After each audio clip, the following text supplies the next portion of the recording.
the last episode, I discovered the first enemy.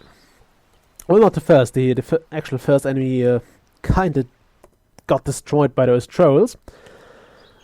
But the second hero and the first hero who tries to encroach upon our territory. So let's attack him, and let's play Heroes of Might and Magic 2.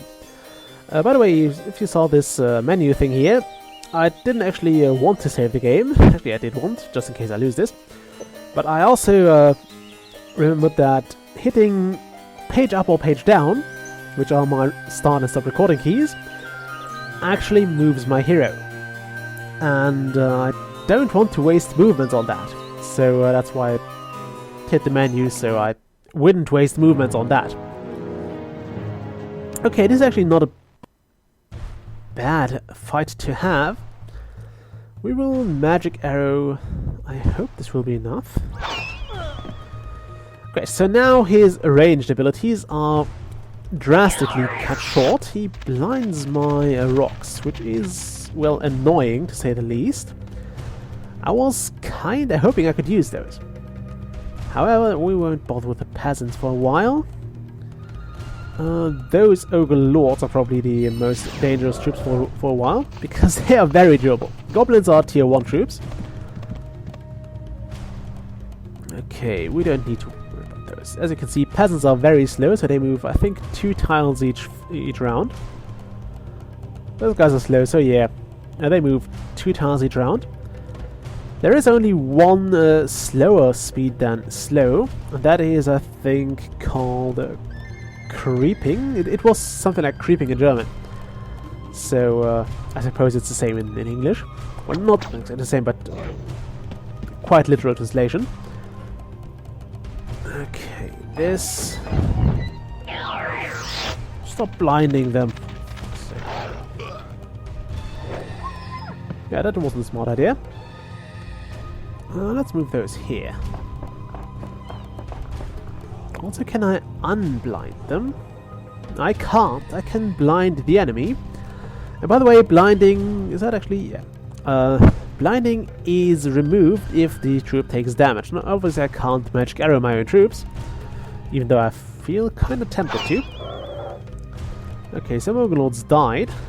Let's kill the rest off. I'm much less scared of goblins than I am of those ogres.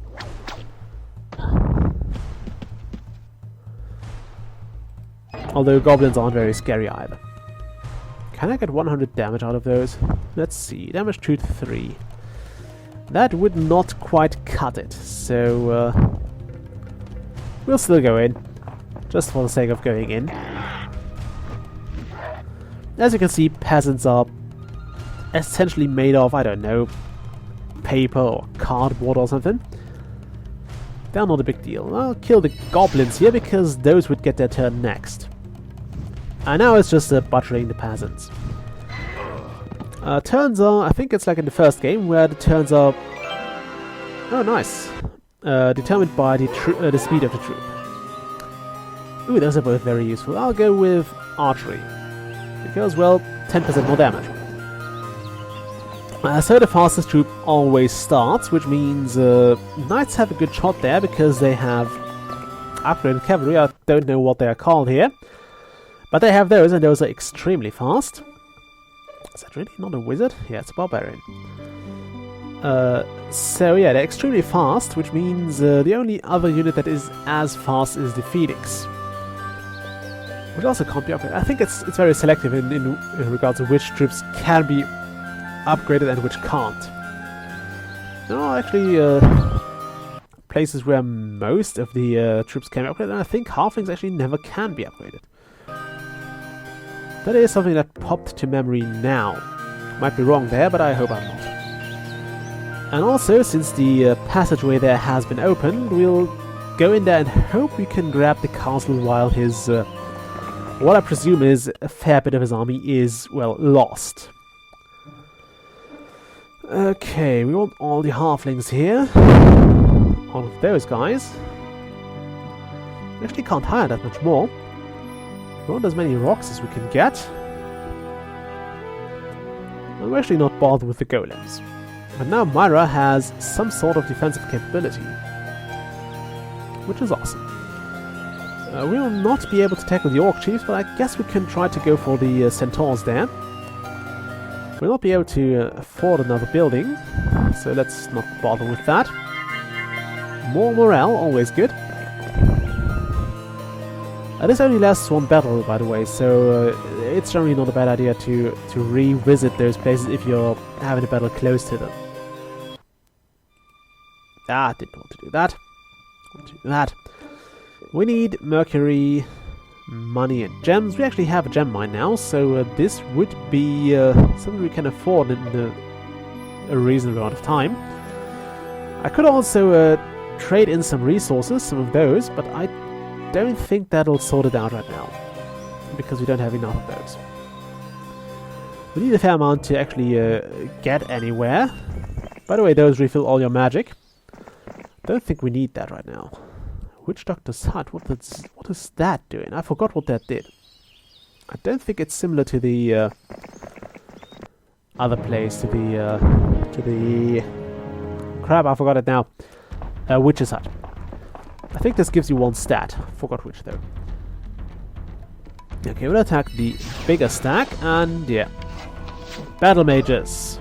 Or Magi? Well, screw it, why not?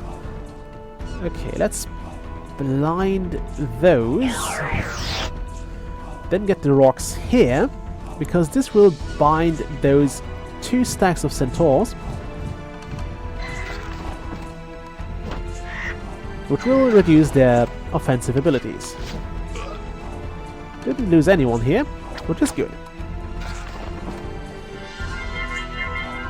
Much like in the first one, you generally want to do battles without losses if possible. In that case it was not too hard, although I kinda expected to lose at least 1 troop. What we really got for this battle was this. The observation thing gives you a pretty decent exploration. Those are air elementals, by the way. Pretty annoying troops. Elementals are very annoying indeed. Okay, so now we can see what is beyond this area.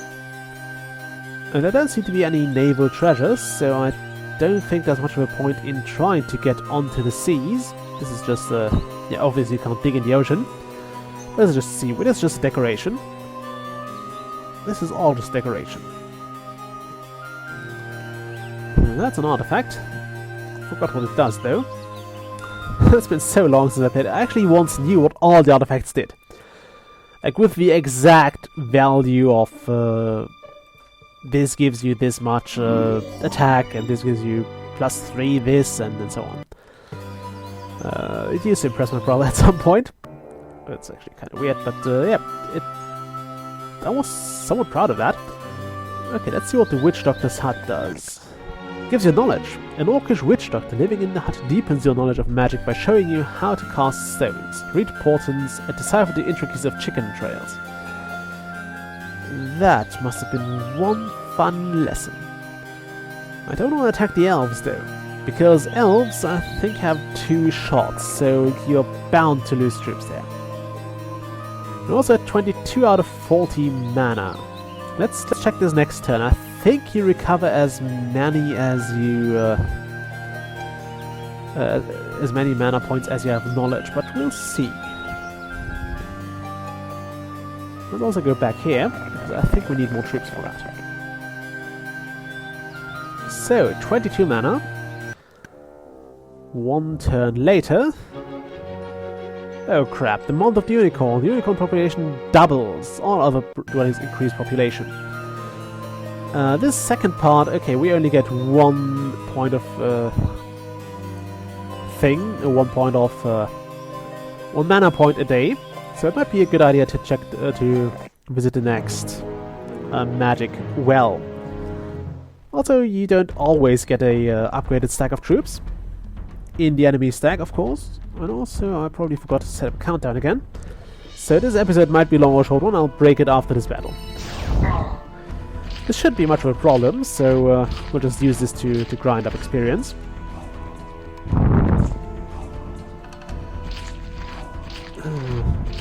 Not sure if skipping actually... let's see this in the next turn. I should also use my magic arrow. I'll try to get into a... come on. I'll try to get into towards a magic well next time. So we can just burn through our spells here. Also, by the way, I think... yeah. This blinding spell will not affect undead. Which is one of the advantages. There are certain spells that only affect living creatures. Obviously those mummies already haven't passed those days, so they will not be affected by such kind of spells. Okay, you attack this.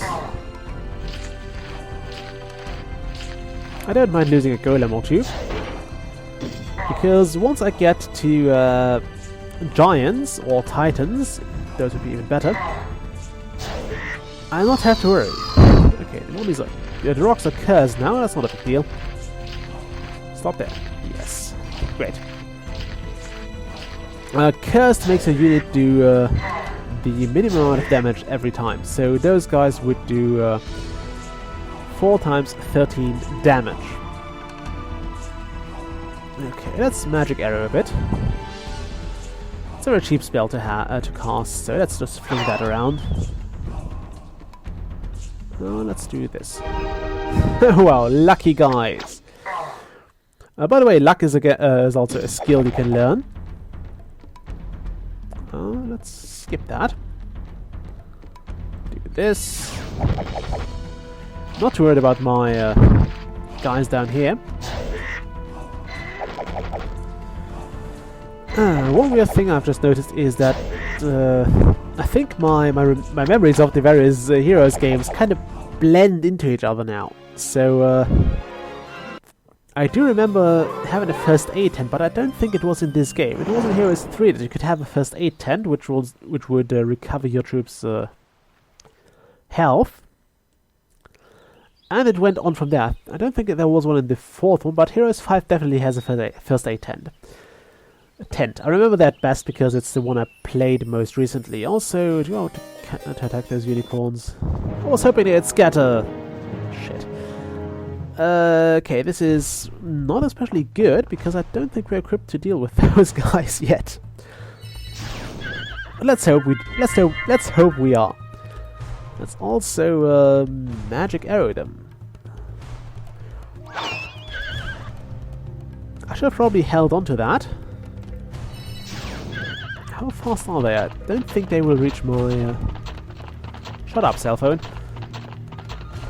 Okay, they will barely not reach my troops. This actually sucks.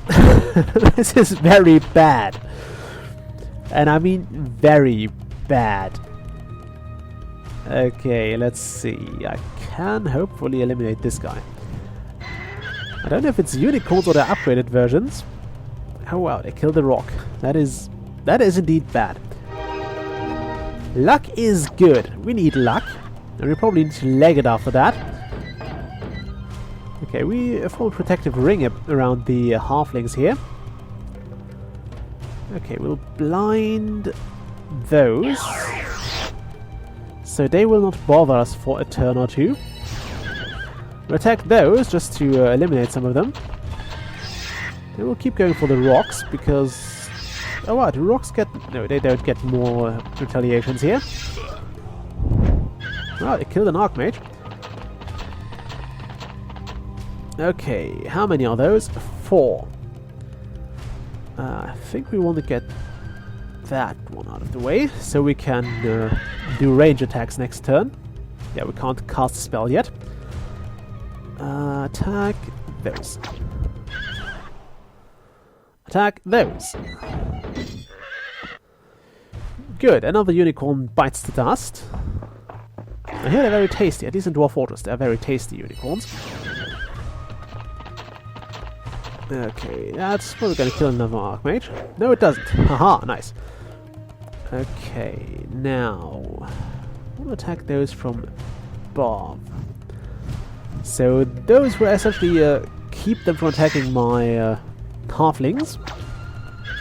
Which is very good for the halflings. Okay, let's just do this.